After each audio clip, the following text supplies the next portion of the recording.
Diabetes एक ऐसी बीमारी जो हर किसी को अपने आगोश में ले रही है, और हर किसी को आगोश में लेने के साथ साथ लोग इस बीमारी से परेशान भी होते हैं।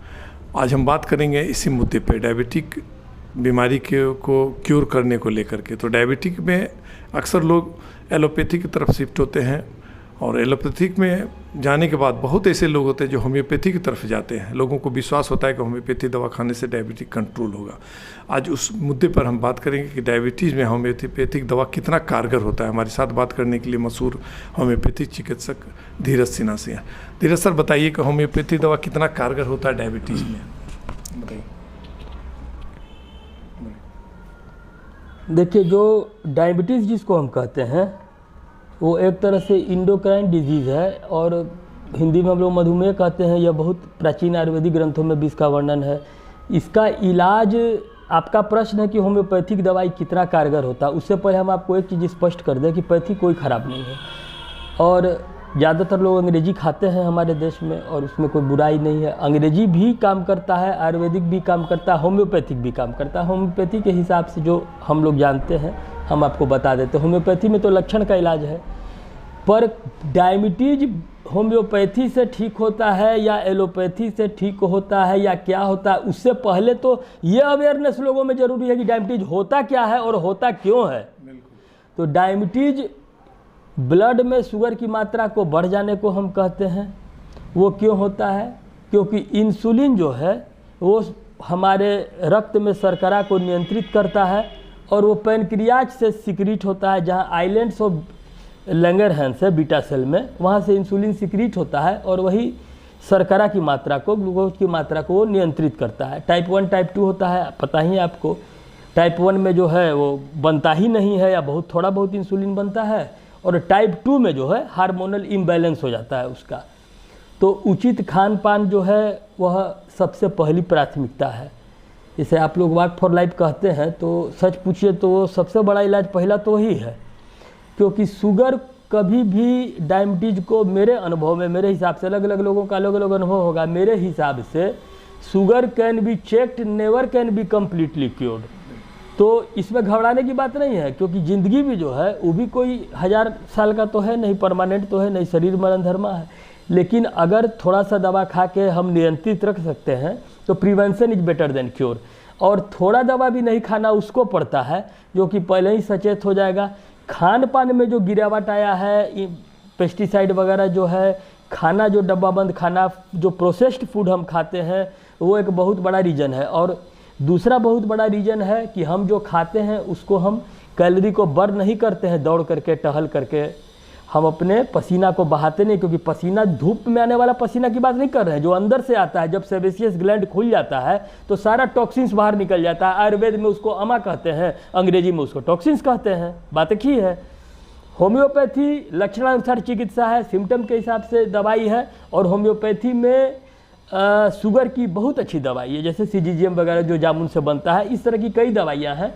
लेकिन कोई एक खास दवाई नहीं है, क्योंकि जब पेशेंट से मिलते हैं, पेशेंट का लक्षण देखते हैं, और होम्योपैथिक दवाई जब उसको देते हैं, तो होम्योपैथिक दवाई देते वक्त अगर रोगी पहले से अंग्रेजी खा रहा होता है तो उसको ये नहीं कहते अंग्रेजी छोड़ दो। और एक बात जो कि अक्सर मरीज पूछता है या डरता है कि भाई अंग्रेजी खा रहे हैं, अगर होम्योपैथी खाएंगे तो कोई दुश्मनी तो नहीं है।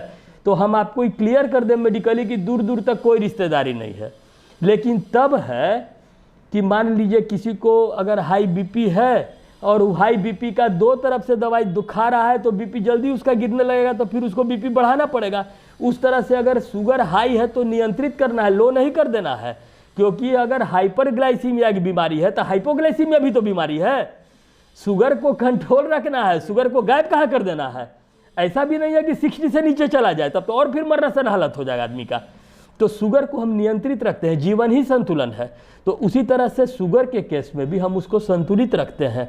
जो व्यक्ति नियमित रूप से, जिसका दिनचर्या चाहे रीढ़ की हड्डी, स्पाइनल कॉर्ड सीधा रख करके बैठता है, अगर सिद्धासन नहीं तो सुखासन में बैठ जाए, पालथी मार के 10 मिनट शांति से बैठ सकता है।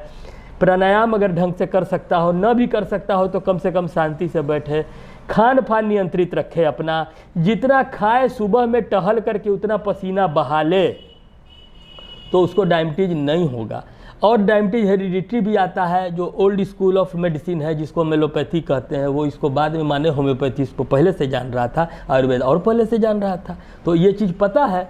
लेकिन होम्योपैथी का जो भी मरीज डायबिटीज़ में आया है वो आराम पाया है। इसलिए आराम पाया है कि उसको हम लोग बताते हैं कि केवल दवा नहीं, दवा के साथ साथ परहेज आवश्यक है, और जो परहेज करेगा वह निश्चित अपने डायबिटीज पर जीत हासिल करेगा। ऐसा कोई भी चीज़ नहीं है जो कि मानव शक्ति के बाहर हो। एक क्वेश्चन डॉक्टर साहब, एक क्वेश्चन है यहाँ कि जिसको डायबिटीज डायग्नोस्ड हुआ, पता तो नहीं चल पाता है कि डायबिटीज हुआ है, और रिपोर्ट जब आती है कि डायग्नोसिस हुआ, तो होम्योपैथी किस समय उसका इलाज शुरू करना चाहिए, अर्लियर में या बहुत पता नहीं चलता है, तो पता नहीं चलता है। यह आज से 20 साल पहले कहते पता नहीं चलता है तो सब कहता कि ठीक है। अब जब कहिएगा कि पता नहीं चलता है तो अब ये रिलेवेंट नहीं है, प्रासंगिक नहीं है, क्योंकि अब सब जान गया है कि इंडिया डायबिटीज का हब बन चुका है। अब पता नहीं तो कब पता भाई? अब पता इसलिए नहीं चलता है कि हम लोग लापरवाह हैं। हम समोसा खा के, बर्गर खा के, अमेजन से सामान मंगा के पैसा खर्चा कर देंगे, लेकिन 50-100 रुपया का जांच महीना में एक बार नहीं करवाएंगे। तो जांच करवाइएगा तो पता चल जाएगा। और नहीं पता चलता है, लेकिन कोई दूसरा बीमारी होता है, ऑपरेशन का जरूरत होता है, तो हॉस्पिटल में डॉक्टर कहता है कि आपका शुगर बढ़ा हुआ है, कंट्रोल होने दीजिए तब आपका ऑपरेशन करेंगे। तो पता नहीं चलता है तो पता कीजिए, उसको जांच करवाइए, ब्लड शुगर फास्टिंग करवाइए, तो पीपी करवाइए, आपको जो जांच सूट करे आप करवा लीजिए।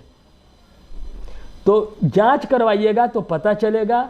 और दूसरी बात जो आप पूछ रहे हैं कि कब होम्योपैथी काम करता है, तो जब आप जांच कराइएगा, शुगर बढ़ा हुआ निकलेगा, तो जैसे एलोपैथिक दवाइयाँ आपको पड़ती हैं वैसे आपको डॉक्टर होम्योपैथिक दवाई भी देगा।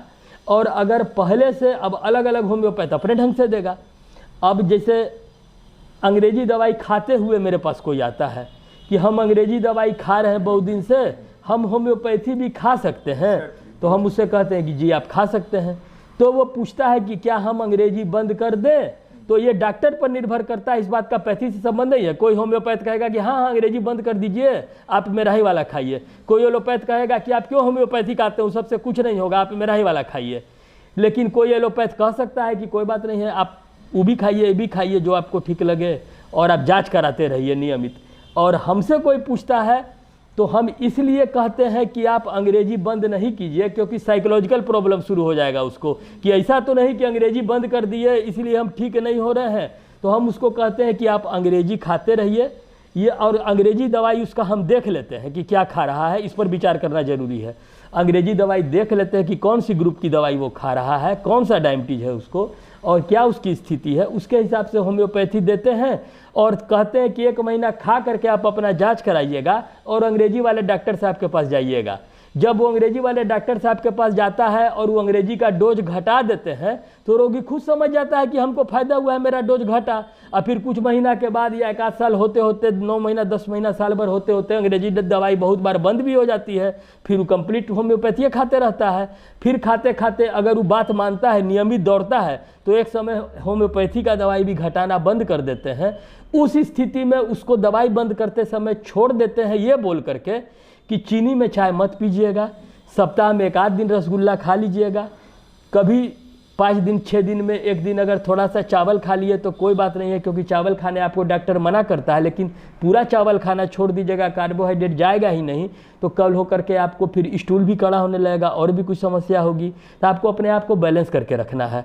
चाय में चीनी छोड़ने इसलिए कहते हैं कि चाय आदमी दिन भर में बहुत बार पी जा सकता है, कहीं कुछ छोड़िएगा तभी तो कुछ पाइएगा। तो अगर आप मीठा से परहेज करिएगा तब तो शादी ब्याह में कभी 1 रसगुल्ला खा सकिएगा, आप रोज ही रसगुल्ला खाइएगा तब तो फिर आपका बढ़िया जाएगा। तो परहेज करने हम बोलते हैं। और जब अगर बहुत बढ़ा हुआ है तो उस कंडीशन में उसको उस हिसाब से, लक्षण के हिसाब से दवाई देते हैं, और निश्चित तौर पर वो ठीक भी होता है। ठीक होने का मतलब है कि शुगर कंट्रोल होता है उसका, यही है। आपने सुना किस तरह से धीरज सर ने बताया कि होम्योपैथी कारगर है डायबिटीज़ के लिए। ऐसा नहीं है कि कारगर नहीं, लेकिन सिस्टम जो होता है, जो सिम्टम होता है, जो आपने सुना कि किस तरीके से सिम्टम को करने करके आप दवा इलाज कर सकते हैं और धीरे धीरे आपकी शुगर नियंत्रित में आएगी। उसके बाद फिर धीरे धीरे करके आप उस दवा को कंटिन्यू रखते हुए आप अपने आप को बैलेंस कर सकते हैं। तो ये आपको धीरेज सर ने बताया, आप इनके बातों से सहमत है तो आप कभी भी इनसे संपर्क कर सकते हैं। इनका पता तो ऑलरेडी जो वीडियो आप देख रहे हैं उसमें उनका लिखा हुआ मिलेगा आपको। तो घबराइए नहीं, होम्योपैथी के शरण में भी जाइए, होम्योपैथी भी अच्छा है, पैथी है। आप दोनों दवा करते हुए होम्योपैथी खा सकते हैं और डायबिटीज को नियंत्रित कर सकते हैं। और भी ज़्यादा जानकारी के लिए आप जो संपर्क है उससे कांटेक्ट करके धीरज सर से बात कर सकते हैं। तब तक के लिए जाइए, वॉक कीजिए और स्वस्थ रहिए। धन्यवाद।